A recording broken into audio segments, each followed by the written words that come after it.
Now, some other people who are freaking out right now are the folks over at CNN. They can't handle the fact that people actually like what President Trump is doing. Even some folks who did not vote for President Trump, they're happy that the price of eggs have come down, the border is secure, we're getting criminals off the street. But let's take a look at this clip from CNN and then discuss.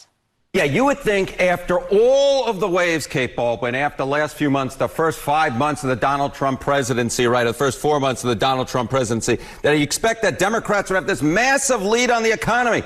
It ain't so. It ain't so. The party that is closest to your economic views, in November of 2023, it was the Republicans by 11 points. Now it's still within that range, still within that margin of error. Plus 8-point advantage for the Republican Party. How is that possible, Democrats? How is that possible after all the recession fears, after the stock market's been doing all of this, after all the tariffs that Americans are against, and Republicans still hold an 8-point lead on the economy? Are you kidding me? Take a look at Reuters Ipsos. What do we see here? Party with a better economic plan. Well, in May of 2024, just before Donald Trump was reelected president, Republicans had a 9-point advantage. Look at where we are now in May of 2025. The advantage actually went up by 3 points. Now Republicans have a 12-point advantage when it comes to the party with a better economic plan.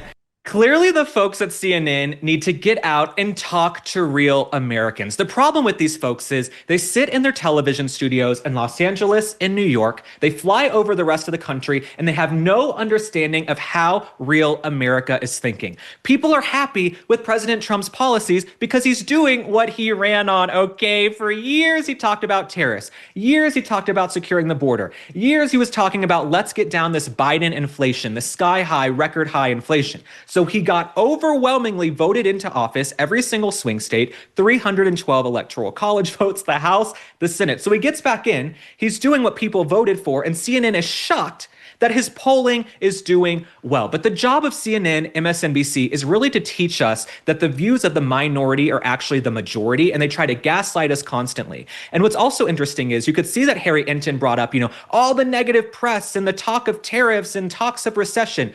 Trump has gotten nothing but negative press his entire life. Okay, Trump gets nothing but negative press from CNN and MSNBC. So we've all gotten used to the fact there's a lot of daylight between this polling and the press. They can continue giving him negative press all that they want, and then they're going to be shocked, oh, it's having no impact on the polling because you guys have no influence whatsoever. Nobody's watching CNN because you guys are so excellent and you have your finger on the pulse. The people who are watching CNN and MSNBC, they want to be coddled and they probably have Trump derangement syndrome. There's also another poll. There are tons of approval polls coming out. This one is from Rasmussen.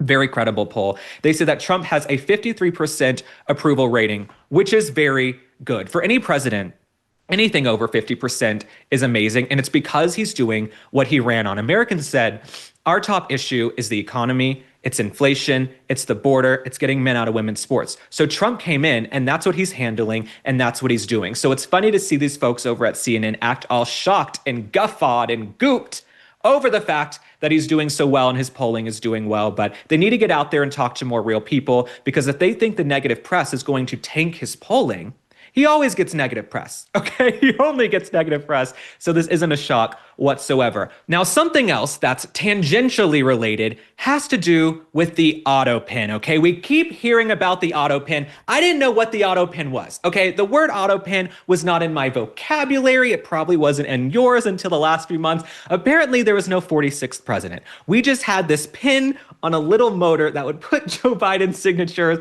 on important documents, on pardons, on proclamations, and declarations, okay?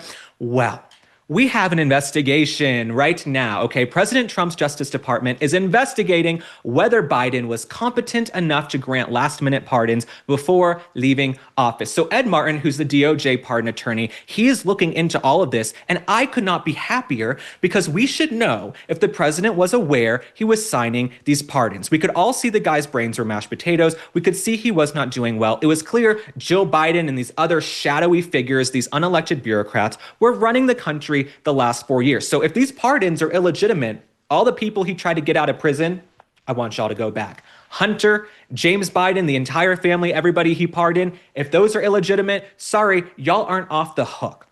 And I don't mind, actually, if they call Joe Biden in, Jill Biden in, Hunter in. Everybody says, oh, it's too harsh. You can't call the family in and question them. Why not? They went and raided Mar-a-Lago. The FBI went through Melania Trump's sock drawer. They went through Barron's room. They put them through hell and lawsuits. And everybody's like, oh, but you can't call Jill. You can't call the former first lady in for questioning. F that.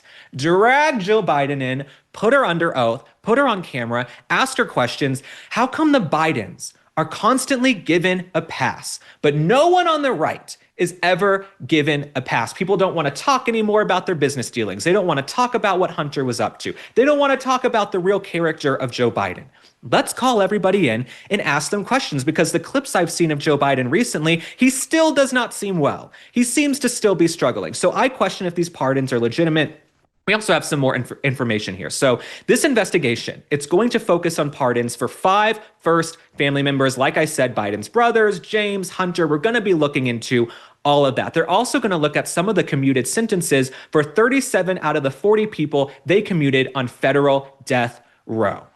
So these are pretty bad hombres, as Trump would say. So if these pardons aren't legit, then I think the people need to go back to prison, or we can deport them. Apparently, we're just putting people on flights and deporting them. I'm fine with that too. You can go to Gitmo or CCOT or one of these other prisons with a 5-letter acronym. You guys can go there. I don't give a rat's ass. But if these pardons are illegitimate, we deserve to know as taxpayers. And it's also really concerning that as taxpayers, we had a vegetable as president and random people running the country that nobody voted for, right? These are unelected, swampy little bureaucratic creatures who are making decisions that impacted our lives in negative ways. So let's investigate the auto pen. I will be rooting for you, Ed Martin, Trump's pardon attorney.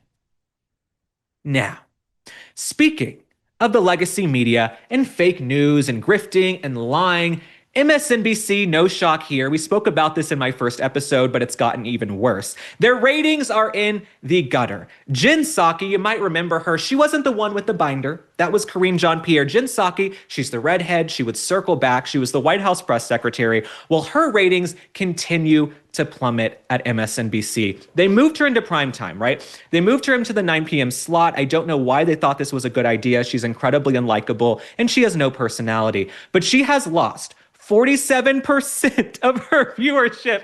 She has lost 47% of her viewership. My team, we pulled up all these stats. I won't bore you with all of it, but right now in the 25 to 54 demographic, which is their key demographic, she is only averaging 78,000, which is a 52% drop compared to Rachel Maddow and Alex Wagner.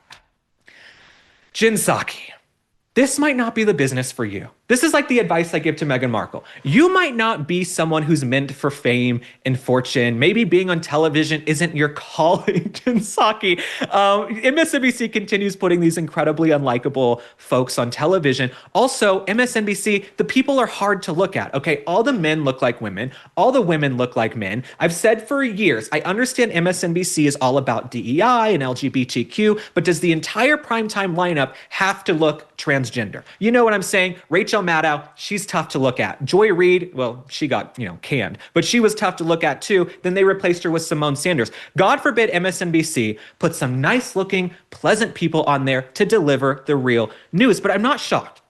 I'm not shocked we have these horrible numbers. Rachel Maddow's ratings, they aren't that great either. But the fact is, you can only lie and gaslight the American people so much. You can only lie to them time and time again. They're going to turn you off. They're going to get on their phones. They're going to get the news from their phones. They're going to tune into this podcast, Spot On with Link Lauren. They're going to tune into Megyn Kelly, Joe Rogan. They're going to get their news in other ways because no one wants to tune in and be lied to. The people who are watching MSNBC, as I've said before, they're the folks sitting at home with Trump derangement syndrome who want to be coddled and babied, and they can't handle the fact that Trump won. They can't handle the fact that he won and that he's back in the White House and their mental health is crumbling and they need to watch MSNBC.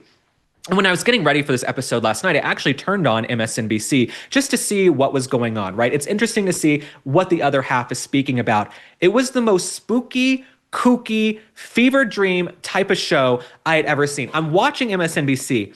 They're calling Tulsi Gabbard a far-right figure. Now, Tulsi Gabbard, I think she was either chair of the DNC or vice chair of the DNC. She was a Democrat, a year ago. Tulsi Gabbard, they're calling her far-right. They're calling everybody basically far-right, scary figures. Democracy is coming to an end. They're questioning President Trump's health. They say President Trump's health is in decline. And these are all people who sat there and would not talk about Joe Biden's decline because almost everyone on MSNBC is a former Biden staffer, but they don't want to mention that every day. So MSNBC, it's no shock that people are turning you off and they're changing the channel because you can only lie so much to the American people.